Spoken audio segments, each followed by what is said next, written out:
Good morning from Yummy B TV. Wishing you all well today, sending loads of love as usual.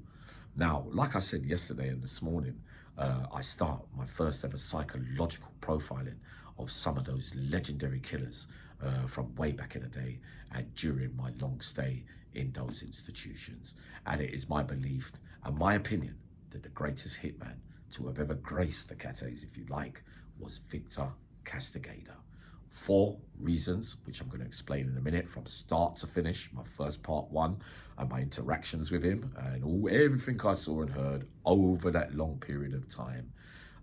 He was the most clinical, decisive, unforgiving, and first to move every single time that he went on a job in there. You don't get no warning, you don't get no chance, you are out. So anyway, I take you back to the very top when I was a youngster. It would have been about 1989, 1990. And I was in Brixton for about the 3rd time during those 80s build-ups as a kid, a couple of remands and whatever. So I think it's 89, 90. Don't quote me though, it could have been the 3rd time, 88 or whatever, I can't. It's one of those times anyway. But I am on A-Wing. And that way, you look out your cell window and opposite is a SSU unit, special unit for AA cats, which in later years I would get to grace myself, if you get what I mean, but not at that time. A sweet little burglar, professional burglar, allegedly a good one. We know I wasn't, but I used to look out the window and I used to look into the cages, and I swear Valerio Vici was in one of them too. So that might be the time before or that time at the same time where I first set eyes on Victor Castigador. So I used to look out and think, wow, he must be serious, man. You know, when you're a youngster, a man comes in during association, the cell, says, Yummy, look. And he comes up to the window and he says, see that guy there? He looked like a little small midget, with all due respect, Vietnamese, Chinese looking guy, right?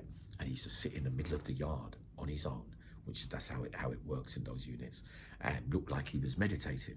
This guy tells me, he says, Yummy, he says, Sammy, listen, my man's the one that committed, allegedly, the 3 murders by way of arson or whatever in Soho. So remember, first time I set eyes on him, little did I know that I was going to be side by side with him years later, right, years and years later. He said, yeah, he's meant to be dangerous. And I was looking, I was thinking, wow, he must be if he's got to be kept in a cage, that kind of stuff, right? So, of course, years go by. You're in C cats first, the Bs, then you escalate to the As. Yummy, you have a little taste of it, come back. Bs throughout the 90s, mostly. And a couple of stops here and there on the Isle of Wight, of course.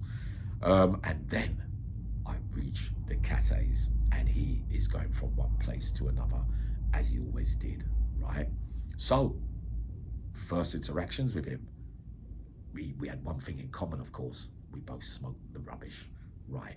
So I knew that. And remember, I've been hearing about him for years. I already knew my thing on him from when I was a kid. So I knew him before he knew me. But for some reason, he was onto me, right? In later life, I started to believe that he really liked me, really. He had a soft spot for me. I think he gave me a squeeze that day. You don't know that he did, right? But listen, so during that stay in one of those cates, right, he was opposite me or on the same landing. He'd just come from Full Sutton or something like that. He'd done someone down there, and this was a familiar tale of the tape with Victor. Everywhere he turned up, one of the big names, as soon as he stepped on a wing, say, oh, Victor, would you like to cook for me? And I'll look after you. He respected the big names, you know, the ones we've spoken about in history on Yummy B TV. So they would grab him straight away. Ask yourself why? Because he could cook, yes, he liked gear, whatever, but you want him there because you know you're gonna need him sometime to do the hits, like he would use me. But I'm no way in that man's league, right? So he comes in, they get him on the food boat. This time here, he's with the Scousers. So they've grabbed him straight away, and I'm thinking, you know, my mind's doing overtime. I'm thinking, right, so he will listen to what they say, and he will do the job for them without a shadow of a doubt. Like I said already, you're out if he comes for you. And that is a known fact, right? So yeah, he's with me, and we started by looking at each other, and then and then I was always weary of him anyway. Remember, I was in a sticky position in one of those categories at that time where I had a few problems here and there, so I had to be ready every single day, right? So of course we know that one of those days, the big man from one of those places there got him to run up on Silban. And the way that he did it as well with the spike, he got no chance, Silban, and he took his eye out straight, one piece gone, right? So we know how he moves. We know that he's shifty. We know that one of those days he went up onto the twos, and they knew, the screws knew that he was doing a job up there, and the geezer was screaming, right? But they wouldn't run up the stairs and go and get Victor. Facts. And I was thinking to myself, bloody hell, even they're terrified of him. I was thinking, boy, if he ever comes for me, because you know how I used to think, as much as I had the jammy yammy tag, I still didn't believe, or rest of my laurels, if you get what I mean. I still believed that people were going to put something out on me. I wasn't naive enough not to believe that, and it was good thinking from me. So I used to have the two swords ready. So having seen the way that he moves firsthand, I'm saying, no, so I've got to do it to you the way that you do it to everyone else. No chance. But how would I know? Do you see what I mean? I think that day I made a mistake. I don't think he was after me. I really don't. I think he loved me. This is what I believe now. You know, it's so strange as time goes on, especially with a clearer clarity head when I look back now. So he used to do things like this to me. He's always going, yeah, me. I just go, yeah, you're right, Vic, everything cool. I goes, what are you saying, anything? He used to say to me, no, nothing, yeah, I mean, nothing. I go to make the dinner. And then one of those days, right, one time I got something and I invited him into the cell to feel him out a little bit. He goes, oh, nice one, yeah, I mean, everything cool. And a couple of days later, he's on the cooking stove and he's sharing out the 4 plates for the Scousers, right? The Liverpudlians, right?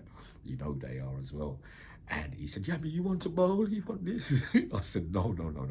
Because in my mind, I'm thinking he's going to say, well, I gave you this and I gave you that. Maybe not. Maybe he was just being nice to me. But at that time, I was still weary about taking anything off him in case I have to get into anything with him. So then, he don't talk to a lot of people, but he used to come for me, right? One of those weekends, I swear, he was walking down the corridor, he had his flip-flops on, but I could see he was out of his skull, and I was hungry this day, right? And he's walking to the kitchen, he's talking, you know what that food does? It makes you talk a lot, doesn't it? It makes you excited and that kind of thing. But he's walking and he's cracking those dark jokes, but he's laughing and thing, and I went, But I knew that he knew that I didn't really want to laugh. This is him, Yummy. I said, yeah. He goes, come. I went, oh, no. We got into the cell.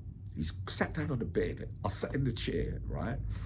And straight away, he's pulling out photographs of his family in Vietnam or wherever it was, right? He said, Yummy, look, this is my family, you know. I love them. But why was he telling me this? I'm asking myself, I love you, know, Yummy, I got love. Oh, Victor, you're not just a Stonewall killer then. You are a lover too. This is what I'm saying. I was like, yeah, Vic, all right. But then I looked to the left and I saw the big sheet of foil with a massive beetle on it. And I went like that. And he went, no, Yummy, this lasts me till tomorrow. I said, yeah, cool, Vic, all right. But that showed you, he's on to me, you know, like the thinking, the pattern. I'm not thinking what you're thinking and you're thinking what I'm thinking, but he's laughing deep down because he knows that I know what he's thinking too. It's deep stuff, trust me. But he's showing me his family pictures and that kind of stuff. He doesn't do that with many people. So I'm thinking he's got a soft spot for me deep down, but I can't be sure whether he's looking to friend me up or he believes that maybe I'm a psychopath killer as well, the way that I'm profiled and all that. Every morning I see him looking out the corner of his eye and I look out the corner of mine, but I would look straight ahead as well. When you think about it, or did he think that maybe someone could get me to do something to him? You never know. I was trying to work it all out. But we come out, right? And then that boxer, one day they caught up as well, and I'd never seen boxer back down from anything. But Victor, they got into a silly little argument, or 1-2, where boxer's a bit He's like that too. He's another one who always used to smile at me when he used to see me. What did they see in me? Did they think I was one as well? Oh, I wasn't. I might have played it, but I definitely wasn't. But you know what it's like when you've got to go all the way in, when you know that when it gets to the nitty gritty, you can't hesitate because they will take you out, right? So I was just playing it cool in true Uncle Yummy fashion, right? So Boxer said something to him and Victor went like that. He go, what are you saying? What are you saying? This is on? Like this is Boxer. Like laugh like that, but he stepped away. But Victor, I said, Victor, don't worry about that, man. Just leave that. See what I mean? And then we had the scenario in the kitchen with the hot fat as well. No chance again, fella. Straight up and down. You're talking funny. Anything you move around his table and his things and all that. It's a beef thing straight away. You move the onion, you move the plate, you move the fork, you move this, his space. He turn around and look at you. You know that it's on and it's serious too. You are going hospital and you are staying there, possibly even death. Let me tell you something now. So we got this build up, me and him, and he's always smiling at me. You know what I mean? Bless him.